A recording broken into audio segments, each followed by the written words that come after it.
在生存上面，也否定奋斗和努力。这个就是我们说的虚无主义。那虚无主义的表现形态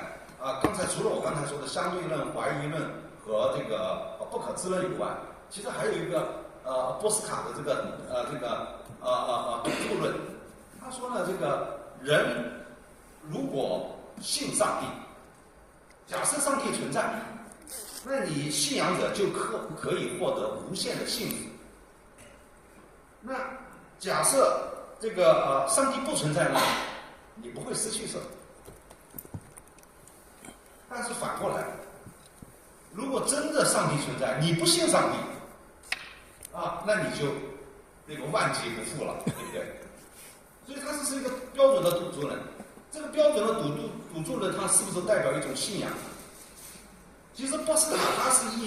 他的本意是好的，他是希望大家走向信仰这条道。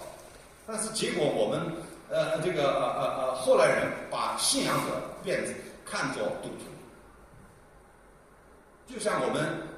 中国的这个烧香拜佛，你把它看成商人，因为他跟佛祖在做交易，对不对？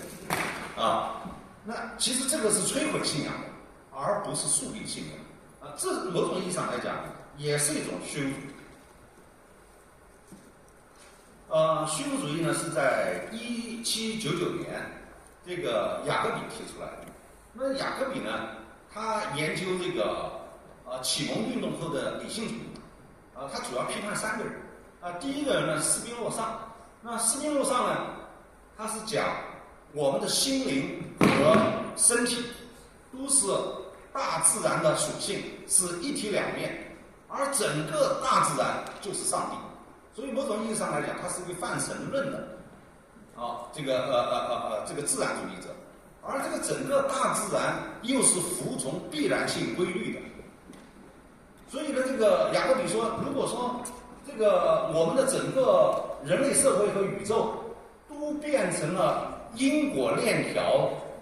这样的一个体系，那我们人的自由呢？我们的道德呢？我们的意志呢？去哪里了？所以必决定论的必然性，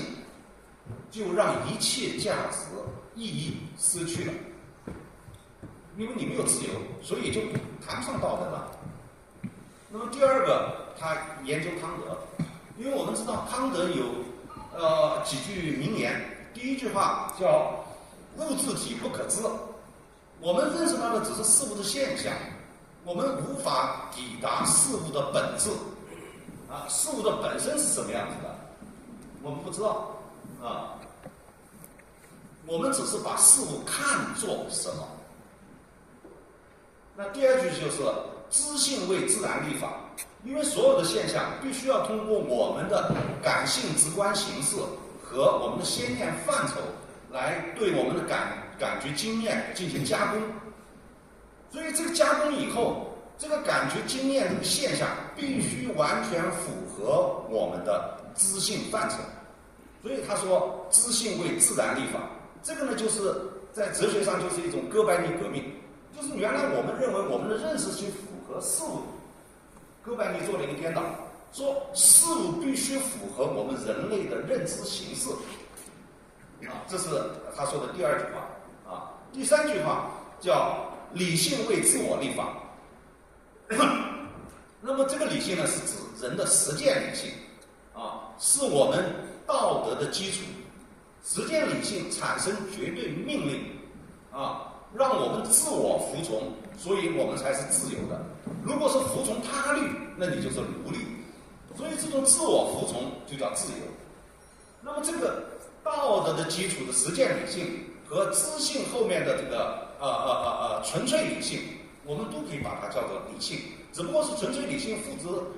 是认识论意义上的，而实践理性是道德伦理层面上的。这两个理性其实是一个理性，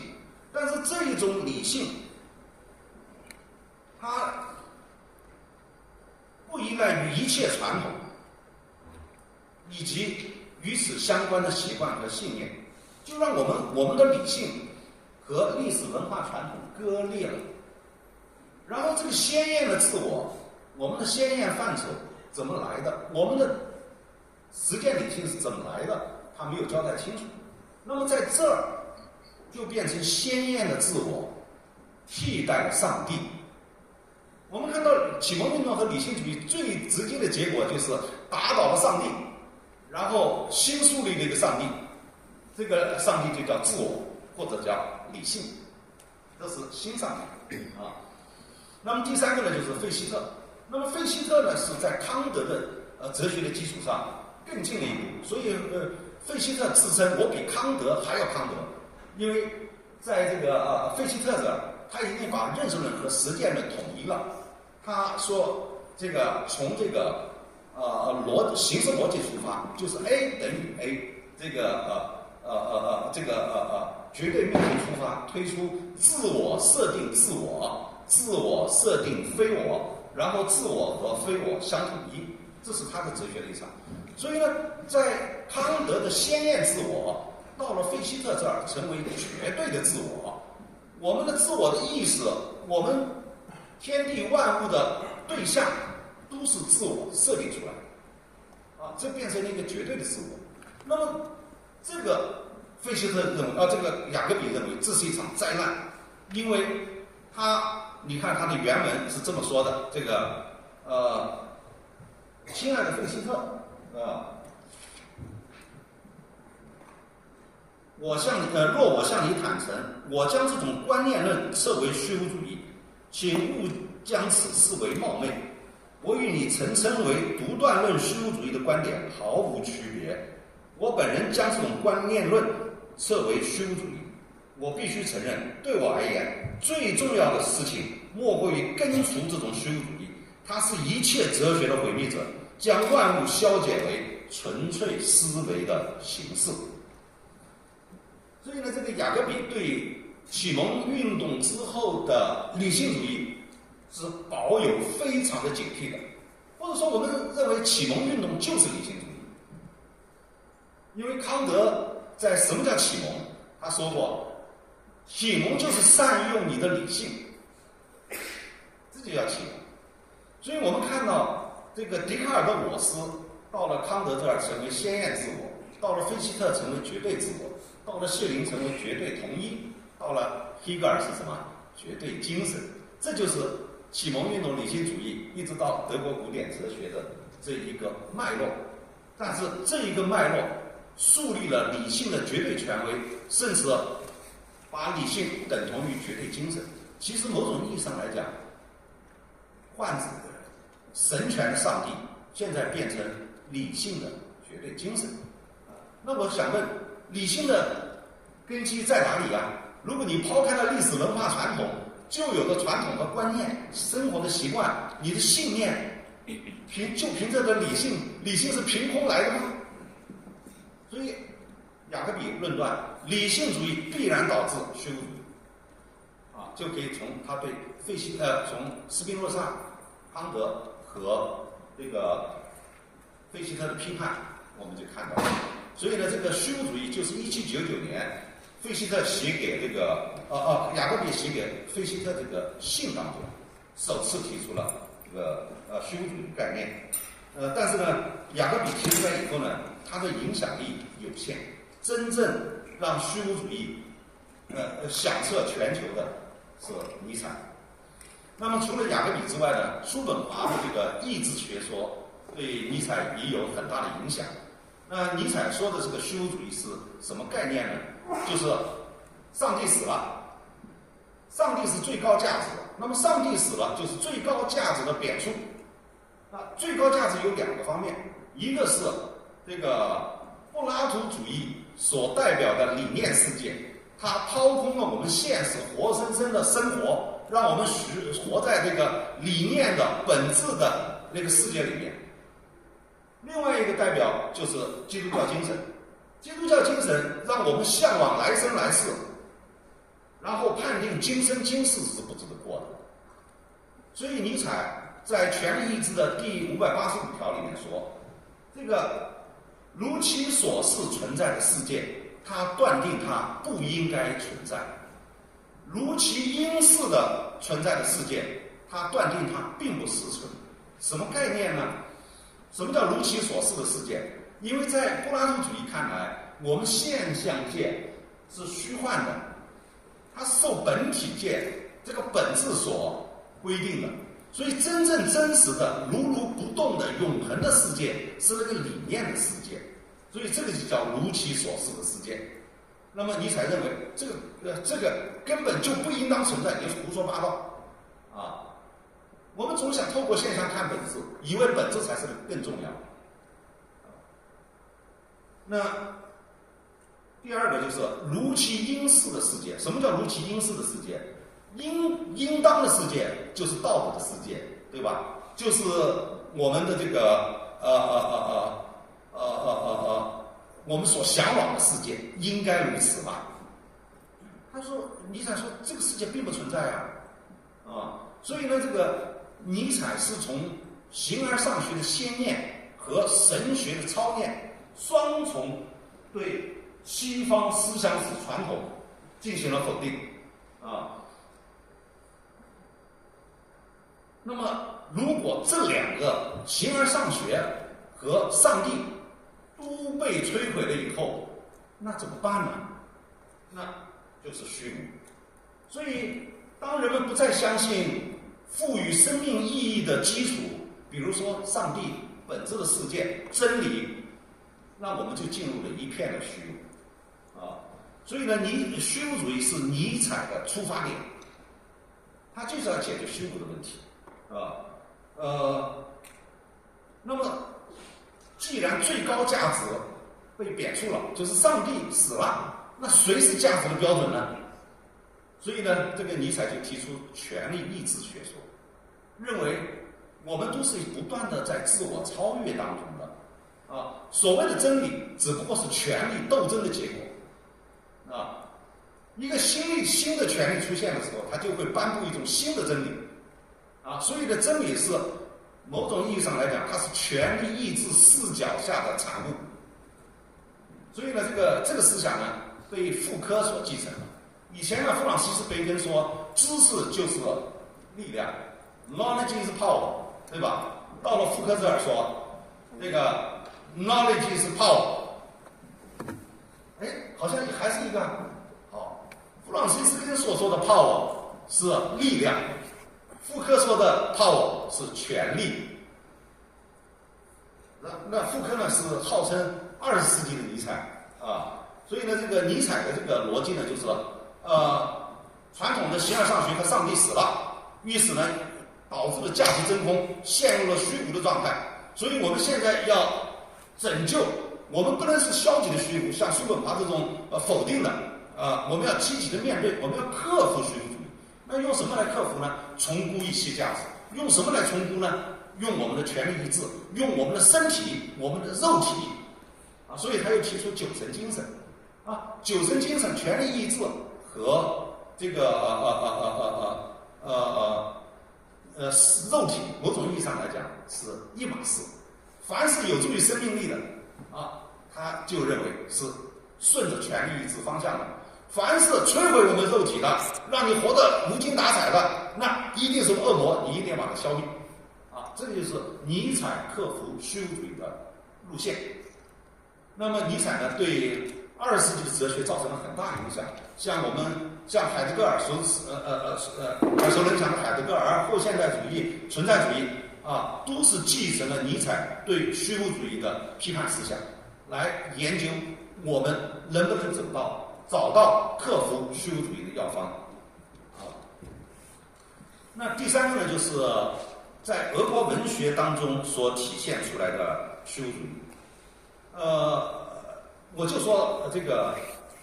托斯托耶夫斯基的这个卡拉马佐夫兄弟啊，俄国文学其实是深受德国哲学影响啊。那么这个卡拉马佐夫兄弟里面的这个主角伊凡，他就提出了4个问题。那第一个问题是，如果上帝存在，那我们人类社会为什么这么多苦难？上帝要不要负责任？那第二个问题是，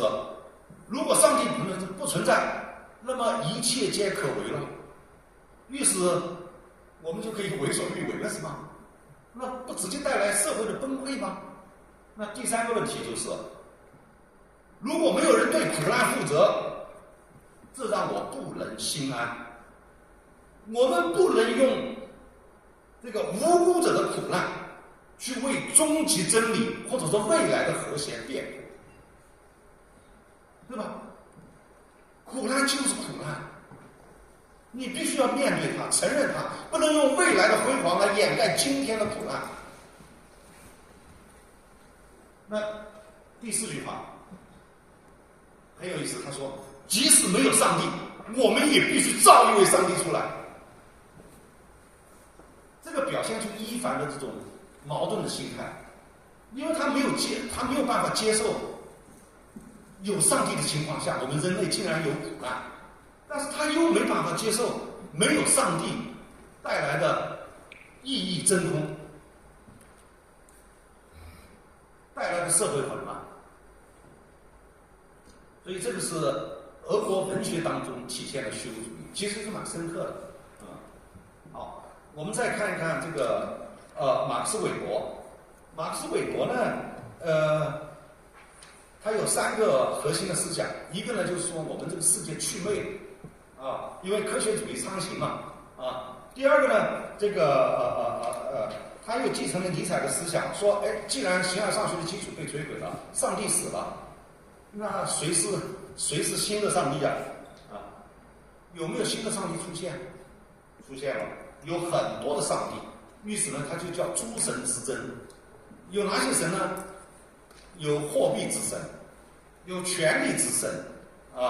这个有技术之神，意识形态之神，有传统文化之神，以及弱化的宗教之神。这些神都在争夺人心所以他们都在争夺是非判断和价值标准那么工业化、资本主义和工业化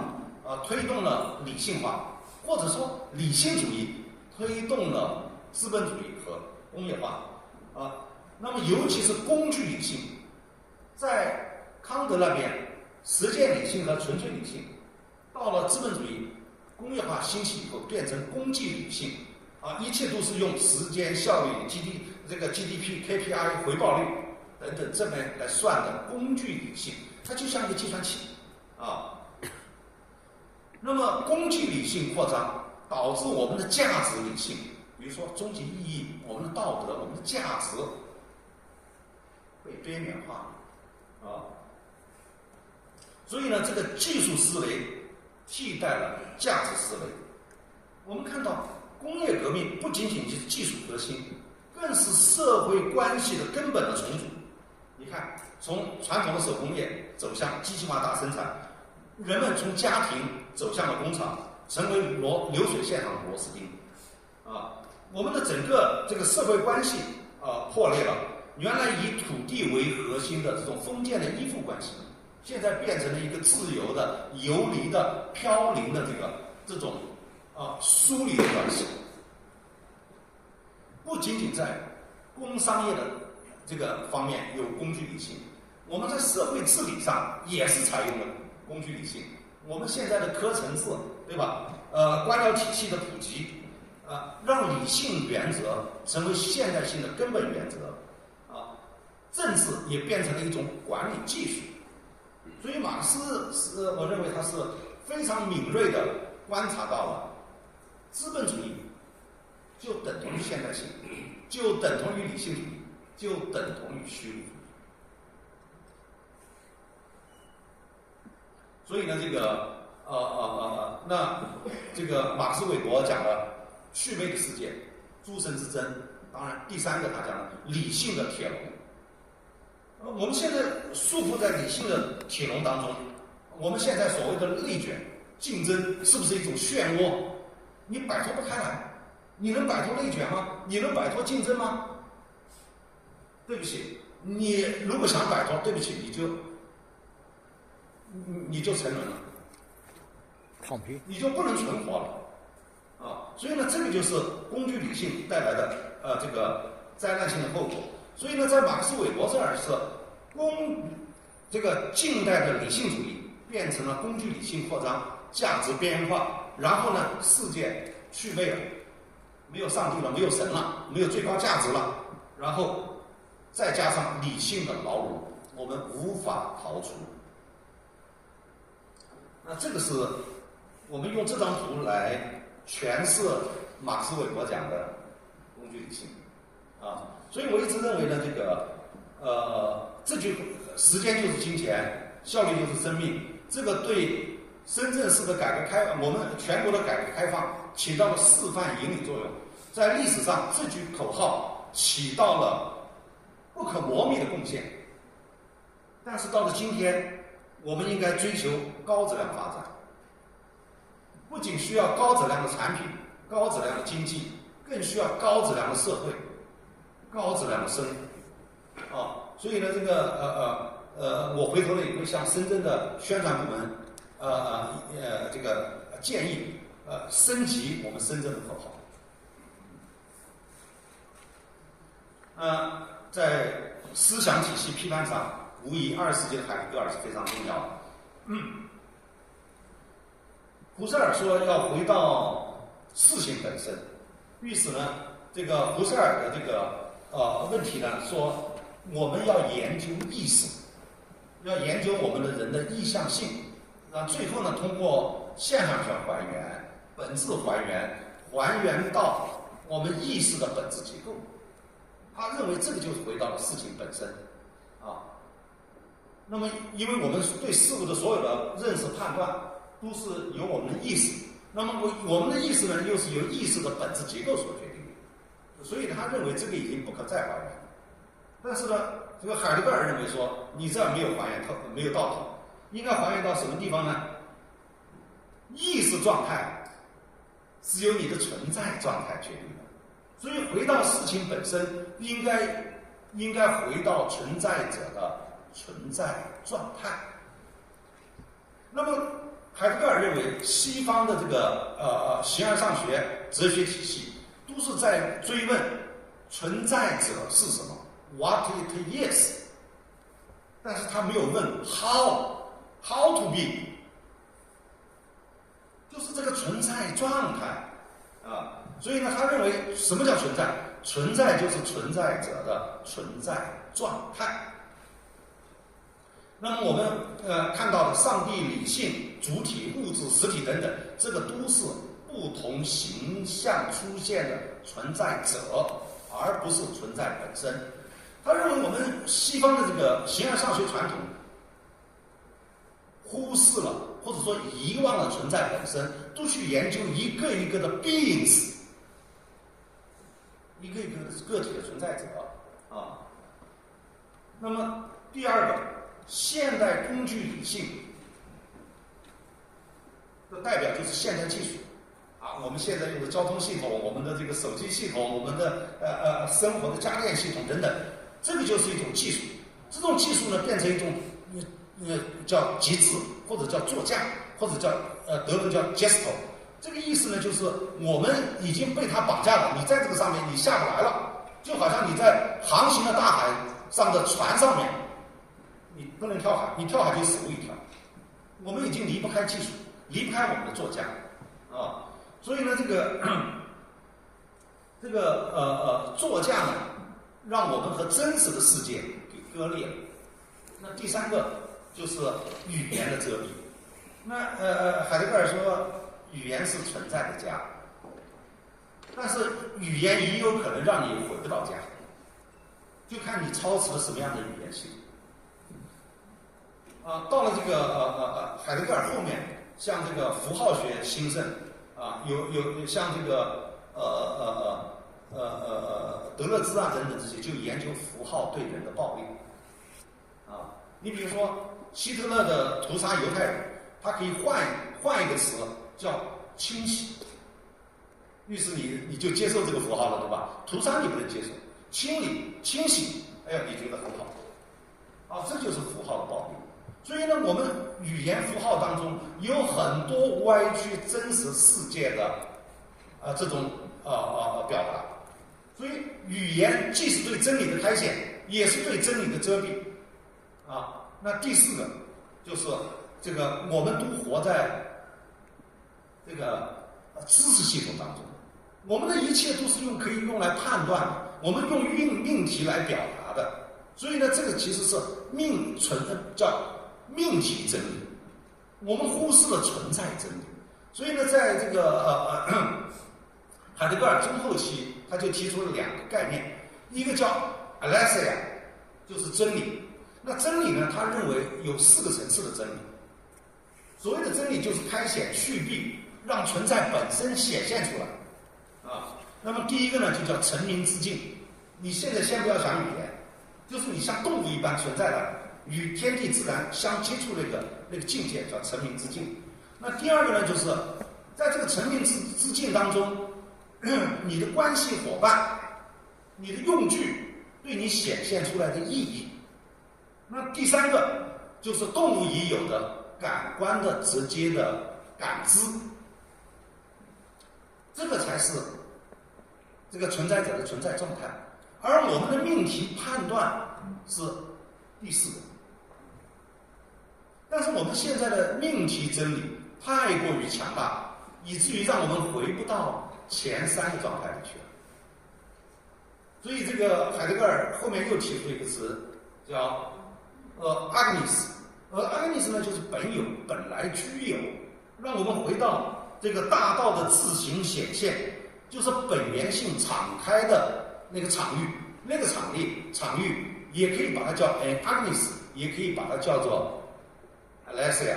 就是存在真理啊。所以呢，这个海德格尔的这个出路呢，就是用思考的思，第二个这个诗词的诗啊，这个返回开端。返回开端不是说返回古希腊这个哲学的开端，而是返回我们存在状态的开端。不要让我们活在命题系统里面，而是要你真正感知你活着你在这个世界之中存在，不要成为这个世界的旁观者。所有的知识命题系统都假设你是一个旁观者，站在世界之外，而我们真正的是我们在世界之中，我们是世界的参与者，这个才叫开端啊。那20世纪除了海德格尔我们说这个虚无主义的研究那个非常的丰富啊，我就不罗列了因为时间关系我就不罗列了。但是呢，我可以大概说一下20世纪对虚无主义根源的一个我简单做一个总结啊。第一个呢，就是宇宙的冷漠。宇宙的冷漠呢，主要是因为我们科学太昌盛了以至于科学主义把一切崇高的东西都贬低、分解、解构为更为低级的东西，对吧？我们的人分解成这个物理化学的作用，对吧？把我们的意识分解为神经元的活动，神经元的活动又可以分解为这个物理化学过程那这是一种科学还原论的思想，于是一切崇高都可以被贬低了。另外呢，就是事实和价值二分，好像从事里面推不出应当这也是一个修谟问题主观和客观相对立这是导致宇宙的冷漠。那第二个呢，就是家园根基的丧失，因为刚才尼采说的这个形而上学和这个基督教的上帝被否定了，那么所以呢，我们失去了根基然后呢，这个相对主义否定绝对真理第三个呢是这个价值论的这个虚无主义就是说这个最高价值的贬错，或者说梅洛庞蒂讲的是身体的遗忘因为我们的直接的感知是先于认识、先于意识，所以我们忘记了身体然后呢，真实世界的遗忘。鲍德里亚说，我们现在和虚拟世界的接触比真实世界的接触时间更多，虚拟世界比我们的真实世界更真实，我们忘记了那么加拿大的哲学家查尔斯泰勒说，我们现在就进入了一个意义真空。我们每一个人对抗虚无主义最重要的是，你需要一张意义地图，知道你未来的方向，你要走向何方。那另外就是文化的异化，像符号暴力像德勒兹等等讲的这个包括我们现在的信息和数据的垄断意识形态的控制，包括福柯讲人是权力话语规训的产物。也就是说，这个我们是被文化、符号、意识形态扭曲的存在那当然，另外就是自我的解构。那西方的这个关于自我的认知，经过4个阶段。我们说古希腊阶段，它是一个建构的阶段。到了近代，启蒙运动是自我膨胀的阶段，就是把自我、先验自我等同于绝对的理性，成为一切判断的依据自我成为经济上的独立人，成为政治上的独立人，成为宗教上的独立人，成为科学上的独立人，成为道德上的独立人，自我膨胀到极点。那么20世纪呢，就是一个解构的世纪，把这种自我解构成权力、符号、欲望、消费一系列的东西这个自我被解构了所以现在的虚无主义，某种意义上来讲，是自我被解构的废墟。所以我们需要在这个废墟上重建自我这个就是我简单对20世纪虚无主义的一个总结那我们看了这个思想的批判，我们还要进入社会批判我们再看一看虚无主义的表现那么在20世纪以后，又增加了2类虚无主义，就是我上面写的第5点，政治和历史的虚无主义就是无政府主义恐怖主义或者说历史虚无主义细说一切历史，对吧等等，这个就是历史虚无主义现象那我们现在的社会表现大家都一点都不陌生，对吧第1点就是价值相对主义，道德冷漠什么都行，什么都不信，什么都不在乎对公共事务不关心。那第2个呢，就是极端的怀疑主义他从怀疑一切到否定一切所谓的现在的阴谋论这个等等都是典型代表包括现在操纵的网络暴力、民粹主义，还有很多反智倾向这个都是从这个极端的怀疑主义走向了虚无主义。那第3个就是技术和资本合谋，人的全面异化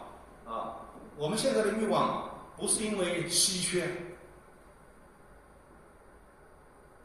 我们现在的欲望是资本和技术创造出来的尤其是这个技术和资本合谋以后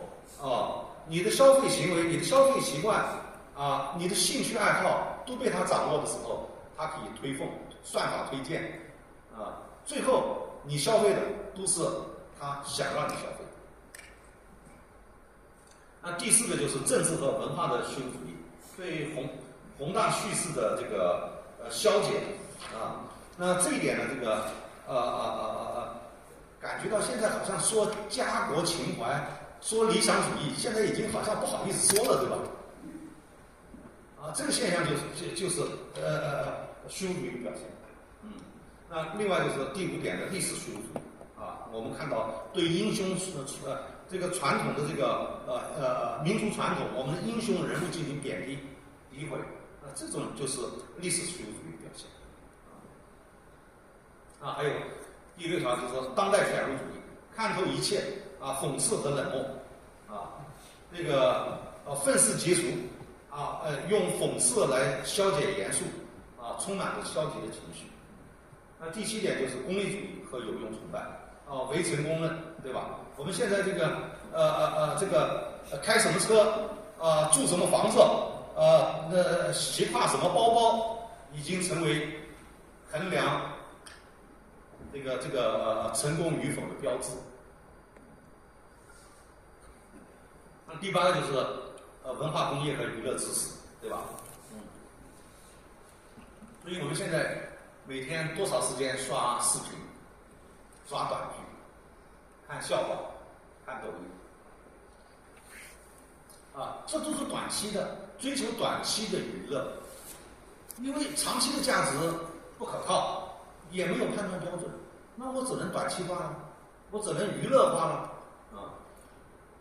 那第9类其实蛮严重的，就是个人的原子化，我们跟社会关系脱离了，很多抑郁症、焦虑症是跟这个关系很明显，因为他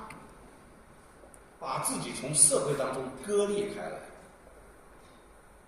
不愿意跟人打交道了，不愿意跟人对话了，最后导致越来越孤独。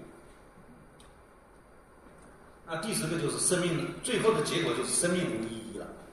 历史无意义，政治无意义，真理无意义，宇宙无意义，最后就变成人生无意义。好，那这个是怎么来的？我们除了思想的批判，我们还要进入这个社会的批判。那社会批判呢？我们看到第1点就是，工业革命和资本主义带来社会结构变化以及人的异化。我们看到传统的乡村社会尤其是80年代，大家看到多少农村的孩子离开农村，到深圳，到改革开放的前沿阵地打工。那么来到深圳以后呢，他这个乡村的田园牧歌般的生活彻底被打坏，人与人他变成了进入一个陌生人的世界，而这个陌生人的世界，人的关系是市场关系，人的价值是商业价值，这个就带来另外我们就说人的异化，这个广告对人的异化，意识形态对人的异化，劳动对人的异化，因为资本将一切价值还原成交换价值，所以呢，在资本主义社会里面，人不仅对上帝，对自己也是陌生人，于是呢，我们就是劳动，然后欲望，然后消费，人就变成劳动力和消费者。第2个是民主政治结构，我这特指西方代议制民主，可以以美国为例，其实美国这个2党政治因为我们说政治应该代表最广大人民群众最广大的利益，那么2党政治它为了迎合选民，它会夸大自己利益集团的利益，而忽视了民族国家的整体利益，导致了社会的极端的对立。那么普通老百姓，因为它是代议制嘛，它并不是直接民主，他要选众议员、参议员，由他们去代为行使他的权利。那么广大的选民就沦落为边缘，远离权力中心，只能靠他的代理人去理职。所以呢，这个公民就远离了政治生活。那么我们知道，在古希腊城邦里面，公民是 politis， 城邦是 polis， 政治也叫 polis。所以呢，公民是跟政治是等同的，跟公共生活是等同的。另外一个对立的词叫 idiot， 傻子、愚蠢，对吧？ idiot 就是傻子和愚蠢的意思。但是在古希腊的这个 idiot 的意思呢，是私人的，不参与公共活动的，就叫 idiot。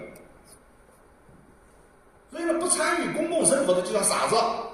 参与公共生活的就叫 politis， 就叫公民。那么我们现在看这个民主政治就很容易沦为选主，本来是民主，现在变成选主，对吧？特朗普就是一个主新的主嘛，所以这个就是导致大家离政治越来越远，这个是我们当前的这个政治结构那第3个呢，就是城市化和社会结构的变迁。导致了我们人与人的关系更加的匿名化、陌生化、疏离化、虚拟化。当我们是一个独立的原子的时候，其实你已经无所牵挂了，因为你不会牵挂你的朋友，因为你关心的只是你自己。那当然是虚无主义了，是因为你自绝于人民了。但这个又不是你造成的，是我们说启蒙运动带来的后果，极端的后果啊。而且这个社会高度复杂，难免有很多社会不公的现象，所以呢，这也带来了制度性的危机啊。另外呢，这个资本和技术的河流，让我们处在数字时代，我们的处境更加的艰难。你所浏览的信息，都是他推荐给你的，根据你的爱好。然后哪一天他是不是能左右你的意志？某种意义上，我们的意志被广告改变，是不是很明显的？好，我们在数字时代，人的这种处境更加的危险。那第四个就是个体的存在层面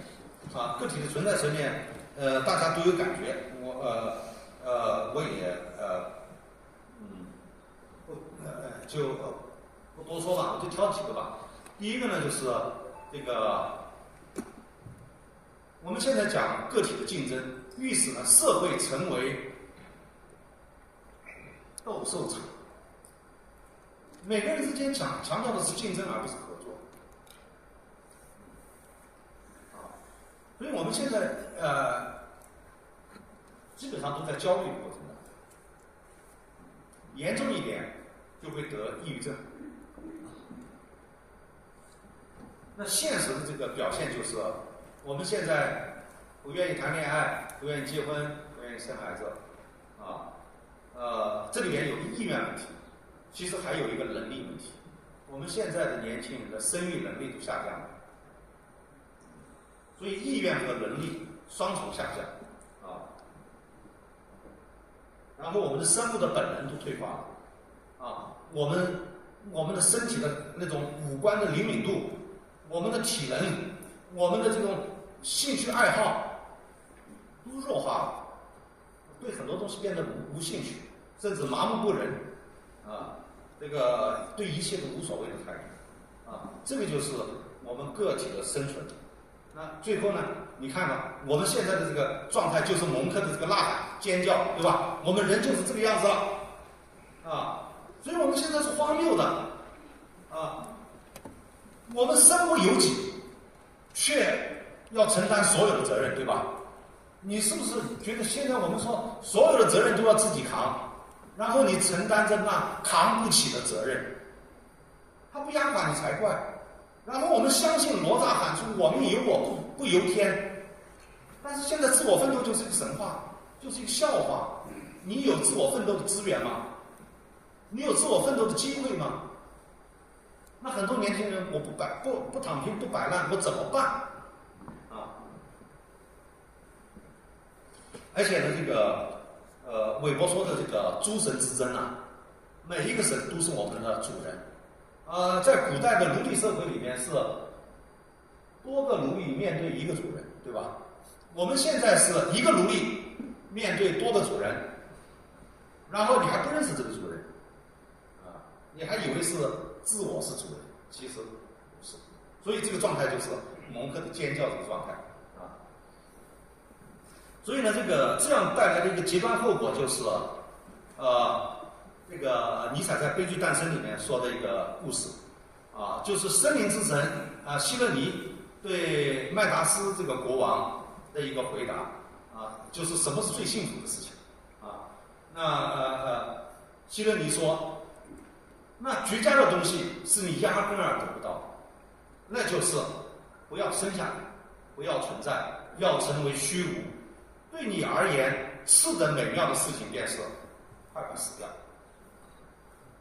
然后这个索福克勒斯的这个《俄狄浦斯》里面这个合唱团有一段话叫：一个人最好是不要出生，一旦出生了，求其次，是从何处来，尽快回到何处去。我们看到这是两个古希腊的这个对话啊，但是你们再看当今的一个哲学家，他叫大卫·贝纳塔，他是南非开普敦大学的哲学系系主任，他也比我大不了几岁，他是1966年出生的，所以现在还健在。他说，我们不应该再让新的有感知的生命诞生，这是我们的道德责任就是说，你不要再生孩子了最道德、最人道的做法就是停止生育，逐步让人类死亡这就是虚无主义的阶段。我们当然不愿意走向这样的阶段所以呢，这种虚无主义，我们就看到衍生出很多的精神疾病。那虚无主义和精神疾病是互相影响的，因为虚无主义会让我们的意义系统崩塌，让我们的认知扭曲。当你没有意义的时候，我们的这个额叶皮层和我们的海马体会萎缩然后我们的确定性会丧失因为我们都担心未来，我们没有确定性一切都是流动的、变化的、失控的状态。人不焦虑吗？然后我们的防御机制失效。什么叫人的防御机制人的防御机制其实就是你的朋友关系，你有目标，你有责任，你有牵挂，这个就是人的防御机制。很多人说，哎呀，小孩子有抑郁症，你要培养他的意义系统，你要让他有责任，让他有所爱好，有所牵挂。那这是克服虚无主义的最好的良方所以呢，虚无主义和心理问题是相互影响的。心理问题会加重虚无主义我这个说的不是不是哲学的课题，应该是精神分析、心理学和这个治疗方面所他们展示的成果我这展示的这个虚无主义的成果呢，就是说，你看，这是这2年发表的这个虚无主义和焦虑、抑郁，乃至于和自杀的关系。那在中国呢，我觉得虚无主义所导致的精神疾病，这个人群是非常高的，大概有9000万。所以中国的平均数是6.8%，但这个呢还低于这个全球水平，全球是10%。那在中国最严重的群体，依次排过去，高中生最严重，因为要高考，然后中学生，然后是医护人员、教师、媒体记者、IT 从业人员和企业家。当然，我觉得企业家的情况也非常严重因为我本人就是做企业的，所以呢深知企业家这个现在的这个状态能好好活着就不错了那我们说这个虚无主义其实是可以治疗的心理疾病也可以治疗我刚才说让他建设个人价值体系，设定生活的目标参加各种丰富多样的社会活动，在世界上有所牵挂要让他进入一个有使命的这种状态这个是虚无主义治疗的方法。所以治疗抑郁症和焦虑症最好的方法不是找医生去跟他问诊，而是要把他带到社会当中去建立人的关系，让他去做事情，让他有爱好，产生兴趣。但是呢，心理治疗它是有非常非常严重的局限性，就是他把人当作病人，问题出在你人身上，这个是心理治疗最大的问题。因为心理问题或者说虚无主义的问题，它绝对不是个人想不开，或者是他矫情，不是。虚无主义和心理问题，是因为我们现代社会结构、文化氛围和权力关系所共同制造的精神状态。所以克服虚无主义绝对不能从个体出发，从个体出发，你也许能扭转一个人，那思想家、哲学家也许能改变少数看他书的几个人，还得看懂。只有政治家通过改变我们的社会，才能改变个体的精神状态。因为人是社会的结果，而不是出发点。这个是被这个当代的精神分析所从理论上论证的。那么前面我1到6是讲的跟医疗实践相关的。那么医疗实践相关呢，它是从实践上证明了虚无主义和心理疾病的关系。那么从理论上来讲，精神分析得出了一个最重要的结论，这个结论就是人是社会各要素综合运作的结果，而不是出发点。所以我们看到，从这个精神分析的转向来讲，就是从生物的决定论转向了社会文化决定论，从个体意识走向了社会意识、集体意识，从本能的驱动走向了社会关系、文化符号对人的塑造作用。所以呢，这个关注心理问题，不如关注他的人际关系困境，他所面临的各种压力和甚至对他来讲不可能的任务，这个才是导致抑郁和焦虑的最根本的东西。所以要改变一个人，首先得改变他的环境，不要就人而人，要把人放到环境之中去看每一个个体。好，那么前面我们讲了社会因素、思想因素，也探讨了医学的方面。那么我们看看如何克服虚无主义呢？应该说，虚无主义并非终局，而是起点。尼采的哲学就是面对从虚无主义作为他所面对的问题，他创造出自己的理论价值体系，认为通过权力意志来重估一切价值。